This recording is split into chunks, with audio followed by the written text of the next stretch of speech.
Hello दोस्तों, स्वागत है आपका अपने YouTube channel study with philosopher Baba में। हम बात कर रहे थे NCERT class 9th economy summary की, जिसमें से हम पहला चैप्टर पालमपुर गांव की कहानी और दूसरा चैप्टर हमने मानव संसाधन के रूप में लोग पर डिस्कस किया था। अब हम आज तीसरा चैप्टर लेकर आए हैं जिसका नाम है पॉवर्टी एज चैलेंज, निर्धनता एक चुनौती। आज हम इस चैप्टर पे बात करेंगे। इस चैप्टर में हमें क्या क्या देखना है। Types of poverty, focus more on concepts, causes of poverty, issues related to poverty, poverty line, global poverty scenario, anti-poverty measures, problem in schemes, what we learned from this chapter for PT and mains. It's very important for our exams. Nehru ने कहा था गरीबी का कोई समाजवाद नहीं होता, गरीबी का कोई समाजवाद नहीं होता। तो ये हमारे नेहरू जी का स्टेटमेंट है। अब हम बात करते हैं पॉवर्टी की रूपरेखा के बारे में, बैकग्राउंड के बारे में। बैकग्राउंड के बारे में तो हम इस अध्याय में देखेंगे कि निर्धनता के विषय में जो चर्चा की गई है वो स्वतंत्र भारत के सामने एक बहुत ही कठिन चुनौती है। सामाजिक विज्ञानों में निर्धनता के प्रति दृष्टिकोण की भी चर्चा की गई है। भारत और विश्व में निर्धनता की प्रवृत्तियों को निर्धनता रेखा की अवधारणा के माध्यम से समझाया गया है, जिसे पॉवर्टी लाइन कहते हैं। पॉवर्टी लाइन कहते हैं, पॉवर्टी लाइन कहते हैं। निर्धनता के कारणों एवं सरकार द्वारा किए गए निर्धनता निवारण के उपायों की भी चर्चा की गई है। निर्धनता की आधिकारिक अवधारणा को मानव निर्धनता तक विस्तृत करके मानव निर्धनता तक विस्तृत करके इस चैप्टर को ख़त्म किया गया है। तो ये हमारा हो गया बैकग्राउंड। अब हम इसका इंट्रोडक्शन देखते हैं। आपने देखा होगा कि हमारे जीवन में अनेकों ऐसे लोग आते हैं जिनके बारे में हम सोचते हैं कि वे निर्धन क्यों हैं, वो गरीब क्यों हैं। वो या तो वे किसी गांव के भूमिहीन श्रमिक होते हैं, या तो शहरों की भीड़ भरी झुग्गियों में रहने वाले लोग होते हैं। झुग्गियों में, जैसे मुंबई में, दिल्ली में, झुग्गियों में रहने वाले लोग होते हैं, या तो वे निर्माण स्थलों के दैनिक वेतन भोगी श्रमिक भी हो सकते हैं, मजदूर, और ढाबों में काम करने वाले बाल श्रमिक भी। ढाबों में काम करने वाले बाल श्रमिक भी, या फैक्ट्रियों में काम करने वाले बाल श्रमिक भी। वे चिथड़ों में बच्चे उठाए भिखारी भी हो सकते हैं। हम अपने चारों ओर निर्धनता देखते हैं। वास्तव में देश का हर चौथा आदमी गरीब है। 26 करोड़ लोग भारत में गरीब हैं। भारत दुनिया में सबसे ज़्यादा गरीब देश है। गरीब में गिरावट हर राज्य में अलग अलग है इंडिया के अंदर। अब हम बात करते हैं गरीबी आखिर कहते किसे हैं। वह सामाजिक और आर्थिक स्थिति जिसमें कोई व्यक्ति अपनी मूलभूत आवश्यकताओं की पूर्ति नहीं कर पाता गरीबी कहलाती है, जैसे शिक्षा, स्वास्थ्य और पोषण। तो ये हमारी हो गई गरीबी की डेफिनेशन। गरीबी आखिर होती क्या है, मतलब शिक्षा, स्वास्थ्य और पोषण की जो आवश्यक सामाजिक और आर्थिक रूप से जो हमें मूलभूत जरूरी चीज़ें हैं उनकी पूर्ति जो ना कर पाए वो गरीब कहलाएगा, मतलब उसे गरीबी कहते हैं। वर्ल्ड बैंक के पॉइंट ऑफ व्यू से देखें तो निर्धनता का अर्थ भूखमरी और आश्रय का ना होना है। यह एक ऐसी स्थिति भी है जब माता पिता अपने बच्चे को विद्यालय नहीं भेज पाते, या कोई बीमार है तो इलाज नहीं करवा पाते। निर्धनता का अर्थ स्वच्छ जल और सफाई सुविधाओं का अभाव भी है, नियमित रोजगार की कमी भी है, और न्यूनतम शालीनता स्तर का अभाव भी है। प्रतिदिन $1 पर जीवन निर्वाह करना, मतलब कि असहायता की भावना के साथ जीवन जीना। असहायता, अगर एक लाइन में कहें तो असहायता की भावना के साथ जीवन जीना, ये हो गई हमारी निर्धनता World Bank point of view से, World Bank point of view से। तो ये हमारी हो गई निर्धनता। अब हम इसका एग्जाम्पल ले लेते हैं कि सिटी, शहरी स्तर पर इसको कैसे डिफाइन करेंगे। एक एग्जाम्पल लेते हैं। मान लीजिए एनसीईआरटी का एग्जाम्पल है कि 33 वर्षीय रामचरण झारखंड में रांची के निकट गेहूं के आटे की एक मिल में दैनिक श्रमिक के रूप में काम करता है। जब कभी उसे रोजगार मिलता है तो वो एक महीने में लगभग 1500 रुपए, कितने, 1500 रुपए कमा लेता है।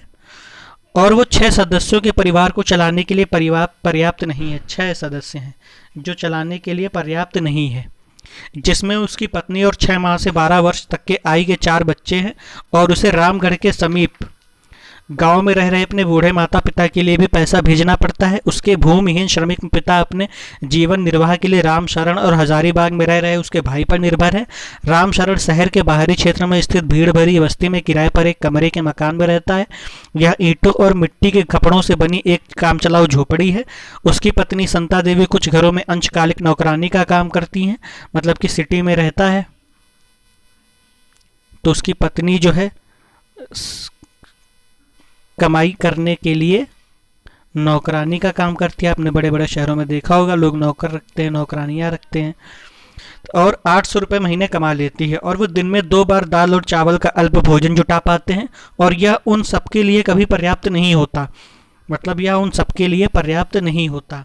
और जो रामशरण का बड़ा बेटा है वो परिवार की आय में वृद्धि के लिए चाय की एक दुकान में सहायक का काम करके 300 रुपये कमा लेता है। और उसकी 10 साल की बेटी छोटे बच्चों की देखभाल करती है और कोई भी बच्चा स्कूल नहीं जाता। उनमें से प्रत्येक के पास 2 जोड़े फटे पुराने कपड़े ही हैं। नए कपड़े तभी खरीदे जाते हैं जब पुराने कपड़े बिल्कुल पहनने योग्य नहीं होते। जूते पहनना इनके लिए विलासिता है, जूते पहनना इनके लिए विलासिता है, मतलब बहुत ऊंची चीज हो गई। और छोटे बच्चे अल्प पोषित रहते हैं, मतलब कुपोषित रहते हैं, उनको पर्याप्त भोजन नहीं मिल पाता है। और वे बीमार रहते हैं, और वे बीमार रहते हैं, और वे बीमार रहते हैं। उन्हें कोई चिकित्सा सुविधा नहीं मिल पाती, चिकित्सा सुविधा नहीं मिल पाती। तो ये हो गया शहरी स्तर पर। अब ग्रामीण स्तर पर निर्धनता देख लेते हैं। ग्रामीण स्तर पर निर्धनता।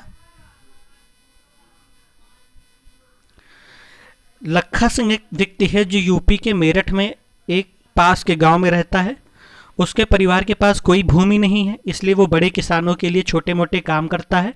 काम अनियमित होता है और आय भी वैसी ही होती है। कई बार उसे पूरे दिन की मेहनत के बदले 50 रुपए ही मिलते हैं, लेकिन खेतों में पूरे दिन मेहनत करने के बाद उसे वस्तु के रूप में कुछ किलोग्राम गेहूं, दाल या थोड़ी सी सब्जी ही मिल जाती है। 8 सदस्यों का परिवार है उसका, 2 वक्त का भोजन भी नहीं जुटा पाता है और वो गांव के बाहर एक कच्ची झोपड़ी में रहता है। परिवार की महिलाएं पूरा दिन खेतों में चारा काटने और खेतों से जलाने की लकड़ियां बुनने में ही गुजार देती हैं। उसके पिता की जो तपेदिक के मरीज है, चिकित्सा के अभाव में उनकी मृत्यु हो चुकी है, मतलब चिकित्सा का अभाव है तो मृत्यु हो गई पिता की। उसकी माँ अब भी बीमारी से ग्रस्त है और उसका जीवन भी धीरे धीरे क्षीण हो रहा है। यद्यपि गांव में एक प्राथमिक विद्यालय है, वो तो कभी नहीं गया, लेकिन उसका जो 10 साल का बच्चा है वो जाता है। और लखा सिंह जो था उसने 10 वर्ष की उम्र में ही कमाना शुरू कर दिया था। नए कपड़े खरीदना कुछ सालों तक ही संभव हो पाता है। यहाँ तक कि परिवार के लिए साबुन और तेल भी, मतलब इनके लिए क्या है, साबुन और तेल खरीदना एक विलासिता है, महंगी चीज है, नहीं खरीद सकते। तो ये ग्रामीण और शहरी स्तर पर हो गई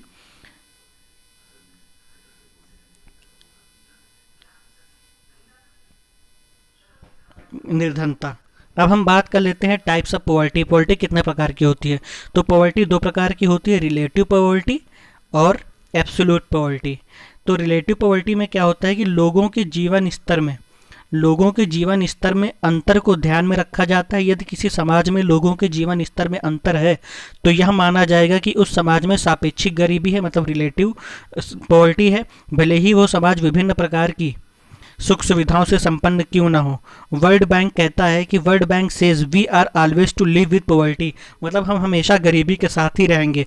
व्यवहारिक समाज में जीवन स्तर के पूर्ण अंतर समाप्त नहीं किए जा सकते। अभी इसका एग्जाम्पल भी देखेंगे। अब हम देख लेते हैं एब्सोल्यूट पॉवर्टी किसे कहते हैं।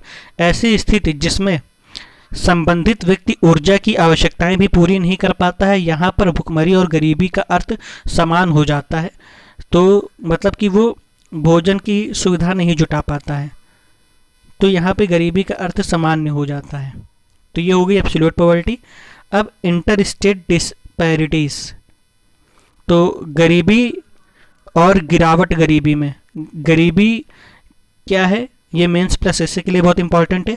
उड़ीसा, मध्य प्रदेश, बिहार भारत के सबसे अधिक गरीब राज्य हैं। पंजाब, हिमाचल प्रदेश, जम्मू कश्मीर जहां गरीबी में भारी कमी दर्ज की गई है, मतलब यहाँ पे गरीबी कम हो रही है और यहाँ पे ज़्यादा हो रही है।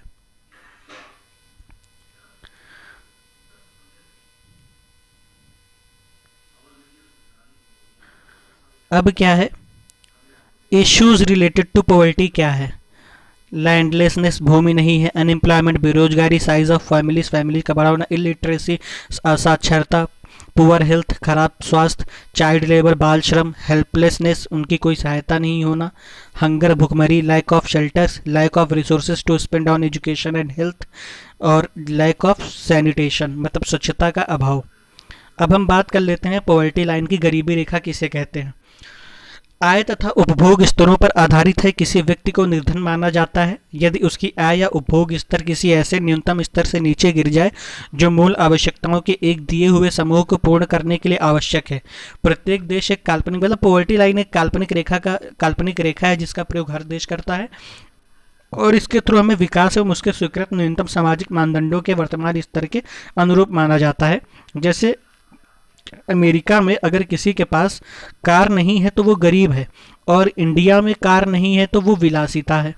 और ग्रामीण क्षेत्र में अगर देखें तो 2400 किलो कैलोरी वाला कैलोरी चाहिए, क्योंकि गांव के लोग ज़्यादा परिश्रम करते हैं, और शहर के लोगों के लिए 2100 किलो कैलोरी चाहिए। और पॉवर्टी लाइन का आकलन हर 5 वर्ष पे किया जाता है एनएसओ द्वारा, और इसका प्रयोग एनएसएसओ द्वारा हर 5 वर्ष में एनएसएसओ द्वारा किया जाता है। नेशनल सैंपल सर्वे ऑफिस प्रतिवर्ष के रूप में किया जाता है। विश्लेषण, गरीबी प्रतिशत में गिरी है लेकिन जनसंख्या वृद्धि से निरपेक्ष रूप से बढ़ी है। मतलब गरीबी परसेंटेज में तो गिरी है, कम हुई है, लेकिन जनसंख्या वृद्धि से निरपेक्ष रूप में बढ़ी है, मतलब एब्सोल्यूट फॉर्म में बढ़ी है। अब असुरक्षित समूह किसे कहते हैं ये देख लेते हैं। हमारे यहाँ क्या है कि निर्धनता के हमारे यहाँ अनेक पहलू हैं। सामाजिक वैज्ञानिक मतलब सोशियोलॉजी में उसे अनेक सूचकों के माध्यम से देखा जाता है। सामान्यतया प्रयोग किए जाने वाले सूचक वे हैं जो आय और उपभोग के स्तर पर, आय और उपभोग के स्तर पर, आय और उपभोग के स्तर पर संबंधित हैं। लेकिन जब निर्धनता जो है निरक्षरता स्तर, कुपोषण के कारण रोग प्रतिरोधी क्षमता की कमी, स्वास्थ्य सेवाओं की कमी, रोजगार के अवसरों की कमी, सुरक्षित पेयजल एवं स्वच्छता तक पहुंच की कमी आदि जैसे अन्य सामाजिक सूचकों के माध्यम से भी देखा जाता है। सामाजिक अपवर्जन और असुरक्षा पर आधारित निर्धनता का विश्लेषण अब बहुत सामान्य होता जा रहा है। असुरक्षित समूह क्या होता है? जो सामाजिक समूह निर्धनता के प्रति सर्वाधिक असुरक्षित है, जैसे कि एससी एसटी आर्थिक समूहों में सर्वाधिक असुरक्षित समूह है। ग्रामीण, कृषि, श्रमिक परिवार और नगरीय अनियत मजदूर परिवार, ये सर्वाधिक। परिवारों में आय असमानता है, जैसे कि womens, children and elderly are the most suffer because of poverty. परिवार के उपलब्ध संसाधनों तक पहुंच से वंचित किया जाता है। वुमेन, चिल्ड्रेन, गर्ल व वृद्ध निर्धनों में भी निर्धन होते हैं, मतलब ये लोग निर्धनों में भी निर्धन होते हैं, जैसे कि हमने अभी शिवरमन की कहानी देखी थी। अब हम देख लेते हैं ग्लोबल पॉवर्टी सिनेरियो क्या है। ग्लोबल लेवल पे 1990 में 43% जो एनसीईआरटी में आंकड़ा है, और 2008 में 22%, मतलब $1 से कम पर जीवन निर्वाह करने वालों की संख्या। तीव्र आर्थिक प्रगति और मानव संसाधन विकास में वृहद निवेश के कारण चाइना और दक्षिण पूर्व एशिया के देशों में निर्धनता में विशेष कमी आई है। क्योंकि उन लोगों ने अपने यहाँ पे मानव संसाधन में निवेश किया है, और निवेश करने के साथ साथ उन्होंने क्या किया है कि आर्थिक प्रगति पे भी जोर दिया है। अब हम बात कर लेते हैं दक्षिण एशिया देशों में, जिसमें भारत, पाकिस्तान, श्रीलंका, नेपाल, बांग्लादेश, भूटान। ये इनमें निर्धनों की संख्या में गिरावट इतनी तीव्र नहीं है।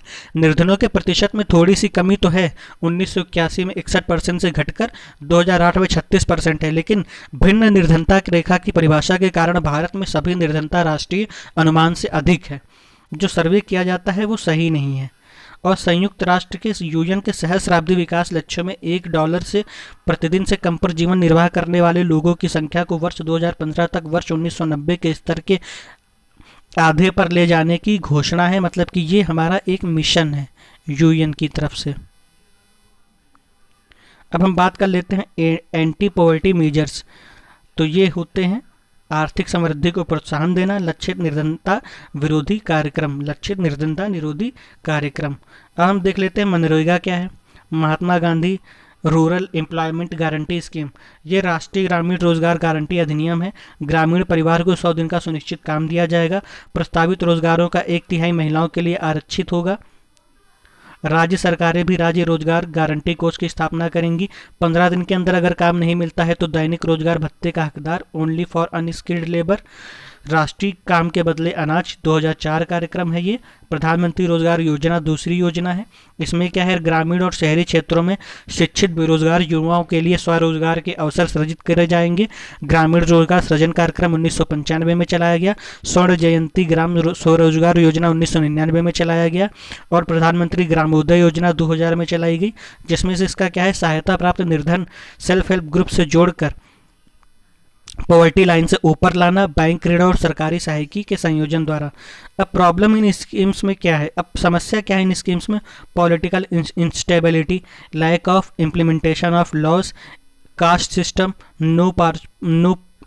No patriotism among the people, no interest for the rich to feed the poor, less subsidy provided by government, poor are not being employed. और लेकिन रतन टाटा हमारे यहाँ ऐसा no interest for the rich to feed the poor, लेकिन रतन टाटा इसकी एक अपवाद है। वो हमेशा गरीबों के लिए कुछ ना कुछ करते रहते हैं अपने कोष से।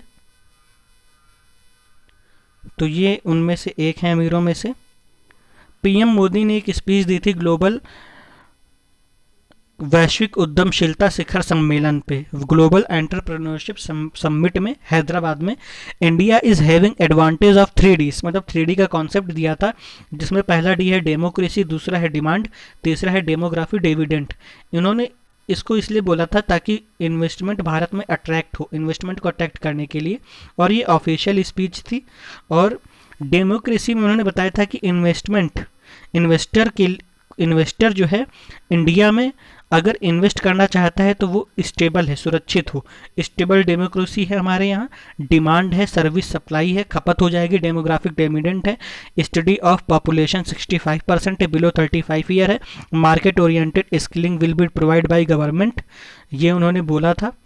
और बोला था कि इकोनॉमिक ग्रोथ के लिए बेहतर होगा, इन्वेस्टर आएंगे तो स्किल्ड लेबर की डिमांड करेंगे, तो स्किल्ड लेबर भी उनके लिए डिमांड में आ जाएंगे। और बोला था कि इंडिया इज गोइंग, आईएमएफ ने बोला था कि India is going through jobless growth.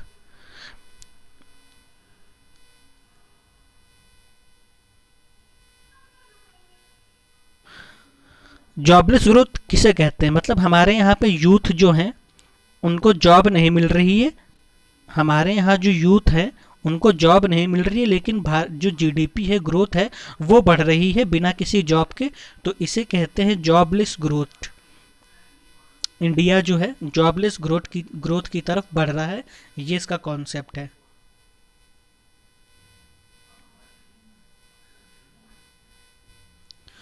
Unemployment किसे कहते हैं, labour force minus work force, ये होता है अनएम्प्लॉयमेंट। वर्क फोर्स किसे कहते हैं, वह भाग किसी आर्थिक कार्य को करने के लिए तैयार है। और लेबर फोर्स किसे कहते हैं, कुल जनसंख्या जैसे 16 से 64 वर्ष तक या 15 से 64 वर्ष तक। और ये हमारा हो गया कुछ कॉन्सेप्ट, हमने इसको चैप्टर 2 में भी देखा था।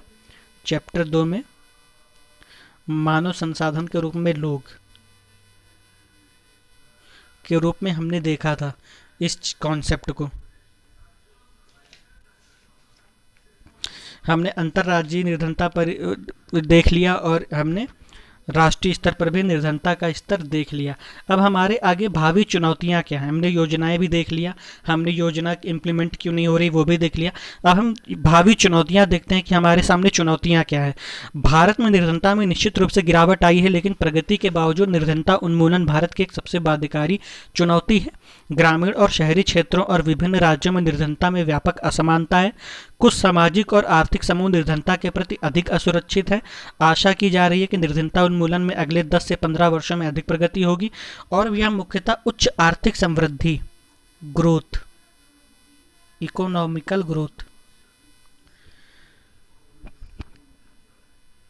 सार्वजनिक निःशुल्क प्राथमिक शिक्षा पर जोर, जनसंख्या विकास में गिरावट, महिलाओं और समाज के आर्थिक रूप से कमजोर वर्गों के बढ़ते सशक्तिकरण के कारण संभव हो सकेगा। और लोगों के लिए निर्धनता की आधिकारिक परिभाषा उनके केवल एक सीमित भाग पर लागू होती है, जैसे कि यह न्यूनतम जीवन निर्वाह की उचित स्तर की अपेक्षा जीवन निर्वाह के न्यूनतम स्तर के विषय में है।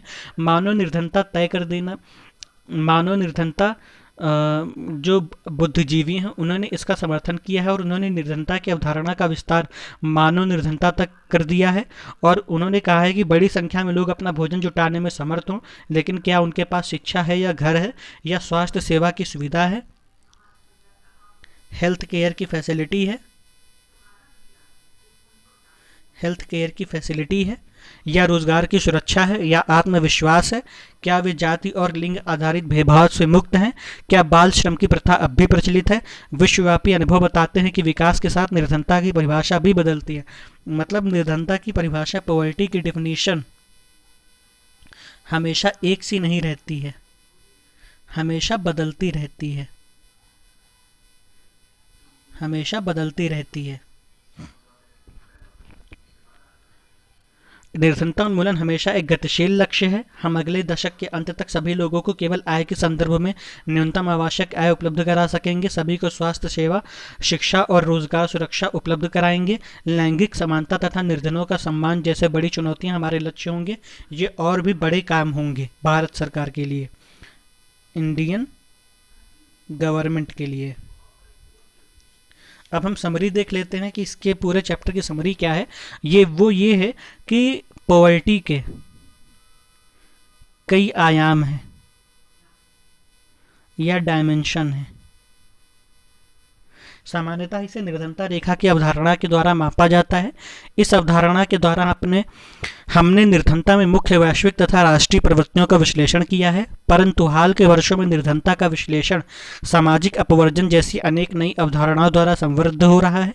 इसी प्रकार चुनौतियां भी बढ़ती जा रही हैं, क्योंकि विद्वान लोग इस अवधारणा का मानव निर्धनता में विस्तार कर रहे हैं। मतलब ह्यूमन पॉवर्टी में, ह्यूमन पॉवर्टी में इसको एलोबरेट कर रहे हैं।